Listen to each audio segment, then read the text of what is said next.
projection was given by USEC Unicols, I think is his name. And that's also based on a projection if crude hits $200 a barrel. So what you're saying is, even if global oil prices hit $200 a barrel next week, hindi naman agad-agad na tatalon yung presyo ng pork at chicken dahil marami pang supply. That is correct. Una, marami tayong supply, as you mentioned. Pangalawa, kung titingnan din natin yung presyo ng karne ngayon, both local at imported, hindi again natin nakikita na tataas yun. Plus, pagkausap natin yung ating mga stakeholders, kasi pag tumaas yung presyo ng karning baboy at manok, even yung beef, tutumal din yung mamimili, either babawasan nila yung bibili nila or talaga magsiship sila to other protein sources.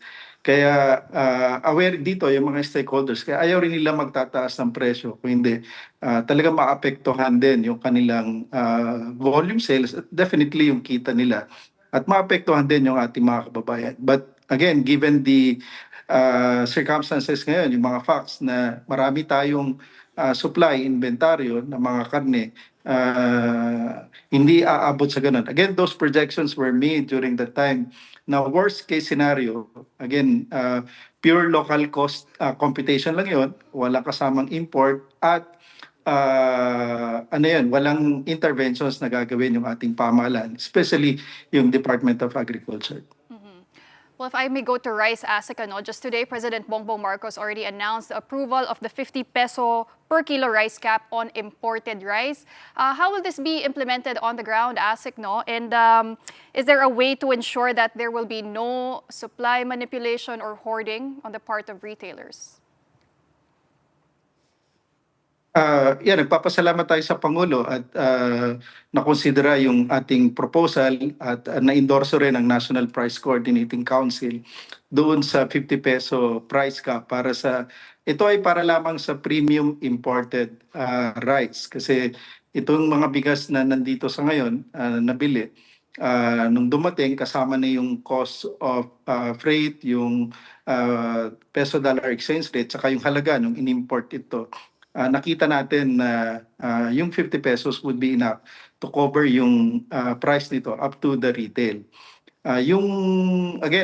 Imported lamang ito. At in terms of sa implementation, of course, katuwang natin dito ang mga lokal na pamahalaan, ang Department of Trade and Industry, at saka yung mga market master ng mga LGUs. Sa implementation, of course, yung ating AMAS team will also be the one leading this on the ground. Pero how sustainable is that, ASEC, given the global pressures? Nabanggit na nga natin the weaker peso. Today, it hit another all-time low. If global prices continue to spike, anong magiging plano ng DA, especially if this extends beyond the 30 days? For a very short period of time lang naman ito, 30 days. Normally kasi pag lumalampas ina-implement ng matagal. Medyo nagkakaroon ng epekto na yan sa market. So, sisiguraduhin lang within those period talaga ma-implement ito ng maayos. Hindi rin natin gugustuhin na mapatagal ito kasi ma-impluensyahan nga yung presyo rin sa merkado. At you're correct in saying, ngayon tumataas yung dollar, nasa 60.6 na plus yung freight cost makaka-apekto. So, we'll review it after siguro 15 and 30 days. And I'm sure you're well aware of this, ASEC. The thing that economists are most worried about is that yung tinatawag na pass-through costs ay hindi pa natin nararamdaman because the war has been going on for a month, but the imports have already arrived, they have already reached here. For example, with fertilizer, with urea.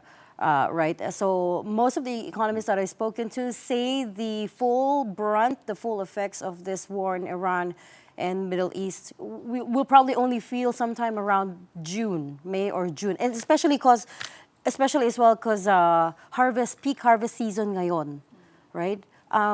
What would you say to that?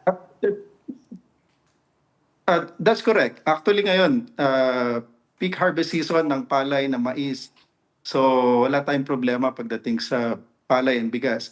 Sa gulay ay ano ngayon, summer season, maganda rin yung harvest natin for both lowland and upland. Pati nga nabanggit ko kanina for our livestock produce.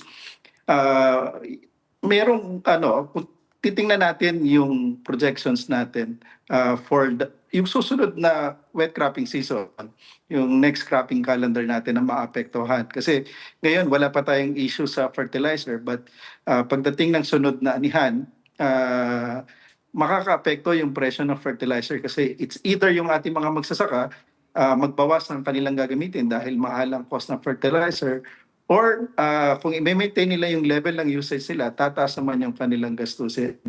On the global front, ang maapektuhan ng gusto yung India dahil karamihan ng kanila talagang urea and fertilizer ay galing ng Middle East. So kung patuloy na masasara yung Strait of Hormuz, India being the largest producer ng rice, exporter ng rice, maapektuhan yung global market, and definitely it will have an impact doon sa kabuuan ng bigas na tinitrade sa buong mundo. So isa yan, and pwede itong maramdaman during the third, fourth quarter of this year. Kaya si Secretary, during doon sa mga meetings, talagang nagbigay na siya ng mga instructions na talagang palakasin yung ating lokal na production, and at the same time, if we need to ensure yung supply natin for rice, at tuloy-tuloy yung pagpasok dapat ng import. Yun din yung isang importante, lalo ngayon. Kasi yung rice naman natin nanggagaling mostly Southeast Asia, 80% sa Vietnam, of course, Cambodia, Laos, and Myanmar. At konting bahagi lang naman yung nanggagaling ng Pakistan sa India. But again, definitely on the global front, there might be an impact. So yun lang. As of the first quarter, more than 900,000 metric tons na yung pumasok na bigas sa ating bansa. At importante na magtuloy-tuloy din ito sa supplement doon sa local production natin. Per ASEC, meron din yung threat ng El Nino. Ano? So gaano kalaking factor ba yan? How vulnerable is our local crop production to that? Depende sa severity ng El Nino na mararamdaman natin. Comparing doon sa 2024, yung isa sa pinaka severe na El Nino na na-experience natin, at after nun, nasundan pa yun towards the end, towards the last quarter ng La Nina, so double whammy yun. So again, depende sa severity, of course, magkaroon pa rin yan ng impact kasi yung availability ng precipitation or water yung magiging problema natin.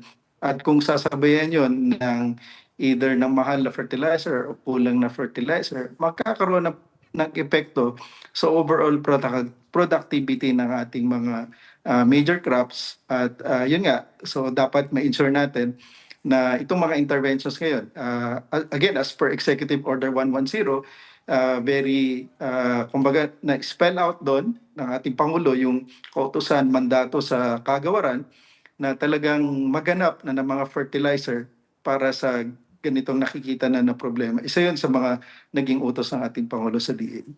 ASEC, you said the supply of fertilizer is still fine at this point.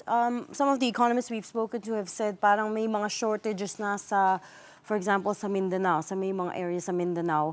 And if not shortage, if not supply disruption, mataas naman daw, masyadong mahal at this point. Are you able to monitor the price and supply of urea, of fertilizer nationwide? Yeah.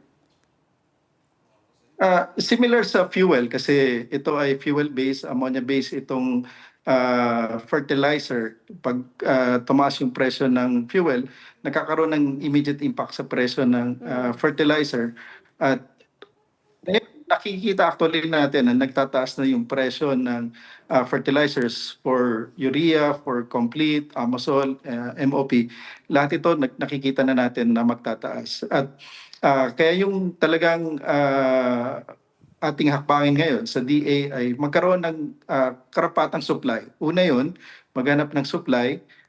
Importante na meron nun at ma-ensure na pamamahagi ito. Kasi ang critical talaga yung susunod natin na cropping season. Correct. And meron pa naman tayong enough supply, but eventually ang problema yung presyo. At doon gagawin ng DA yung hakbangin para magkaroon ng sapat na fertilizer yung ating mga magsasaka na gagamitin. Kasi after nung cropping season natin ng May hanggang September, susunod naman yung dry cropping season ulit pagdating ng October, November. At this year pa rin. So hopefully by that time, ay medyo okay na yung fertilizer prices. Pero kung hindi pa rin, definitely Yeah. magka-impact pa rin